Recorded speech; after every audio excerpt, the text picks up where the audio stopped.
আল্লাহ কেন দোয়া দেরিতে কবুল করেন? বিসমিল্লাহির রহমানির রহিম। সমস্ত প্রশংসা আল্লাহ তাআলার জন্য, যিনি দোয়া শোনেন, দোয়ার উত্তর দেন এবং বান্দার অন্তরের খবর রাখেন। দরুদ ও সালাম বর্ষিত হোক প্রিয় নবী হজরত মুহাম্মদ সাল্লাল্লাহু আলাইহি ওয়াসাল্লামের উপর। আসসালামু আলাইকুম। প্রিয় দর্শক ও শ্রোতাবৃন্দ, আমরা অনেক সময় মন থেকে দোয়া করি, চোখের পানি ফেলে আল্লাহ কাছে চাই, কিন্তু দেখি দোয়া কবুল হচ্ছে না বা দেরিতে হচ্ছে। তখন মনে প্রশ্ন জাগে, আল্লাহ কি আমার দোয়া শুনছেন না? আমি কি কোনো ভুল করছি?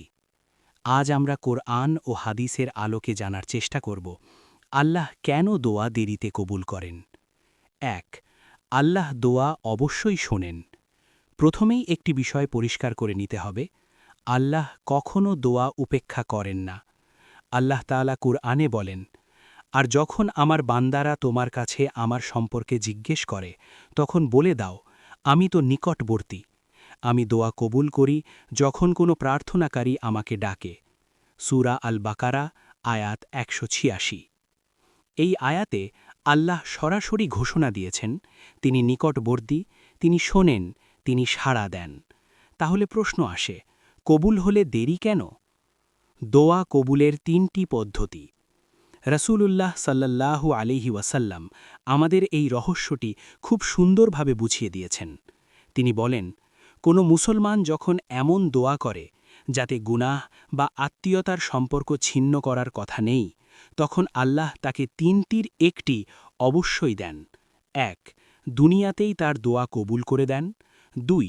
অথবা আখেরাতের জন্য জমা রেখে দেন। ৩. অথবা তার দোয়ার বদলে কোনো বিপদ দূর করে দেন। মুসনাদ আহমদ, হাদিস ১১,১৩৩। অর্থাৎ আমরা যেটাকে দেরি ভাবছি, সেটা আসলে অন্যভাবে কবুল হওয়া। আল্লাহ দোয়া শুনে ভালোবাসেন। হাদিসে এসেছে, আল্লাহ তাআলা কখনো কখনো দোয়া দেরিতে কবুল করেন, কারণ তিনি তার কণ্ঠ শুনতে ভালোবাসেন। আর তিরমিজি, হাদিস ৩৩৩৩, অর্থগতভাবে বর্ণিত।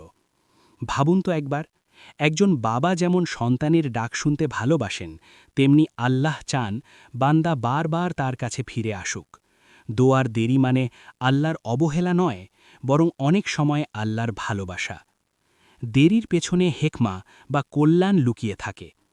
আমরা অনেক সময় এমন কিছু চাই যেটা এখন পেলে আমাদেরই ক্ষতি হয়ে যাবে। আল্লাহ তাআলা বলেন, তোমরা এমন কিছু অপছন্দ করো অথচ তাতেই তোমাদের কল্যাণ রয়েছে, আর তোমরা এমন কিছু পছন্দ করো অথচ তাতেই অকল্যাণ রয়েছে। আল্লাহ জানেন, তোমরা জানো না। সূরা আল বাকারা, আয়াত ২১৬। আল্লাহ আমাদের ভবিষ্যৎ জানেন, আমাদের ধৈর্যের সীমা জানেন, আমাদের জন্য সঠিক সময় তিনিই নির্ধারণ করেন। দোয়া দেরিতে কবুল হওয়া ঈমানের পরীক্ষা। আল্লাহ তাআলা বলেন, মানুষ কি মনে করে যে তারা বলবে আমরা ঈমান এনেছি আর তাদের পরীক্ষা করা হবে না? সূরা আল আনকাবুত, আয়াত ২।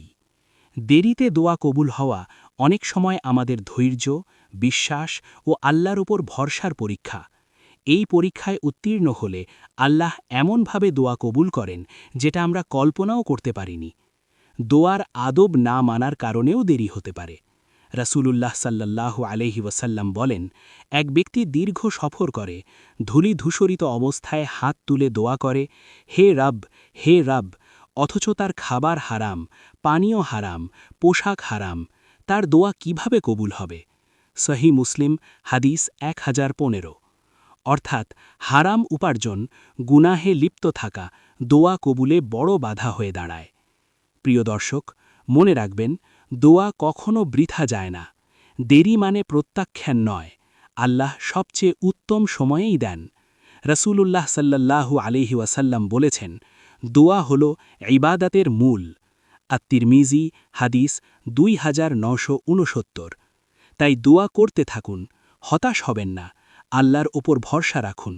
হয়তো যেটা আপনি চাইছেন সেটা দেরিতে আসছে, কারণ আল্লাহ আপনাকে তার চেয়েও উত্তম কিছু দিতে চান। আল্লাহ আমাদের সবাইকে কবুলযোগ্য দোয়া করার তৌফিক দান করুন। আমিন। ভিডিওটি ভালো লাগলে লাইক দিন, নেক আমল ছড়াতে শেয়ার করুন এবং এমন আরও ইসলামিক ভিডিও পেতে চ্যানেলটি সাবস্ক্রাইব করুন। ওয়া আখিরু দাওয়ানা আনিল হামদুলিল্লাহি রব্বিল আলামিন।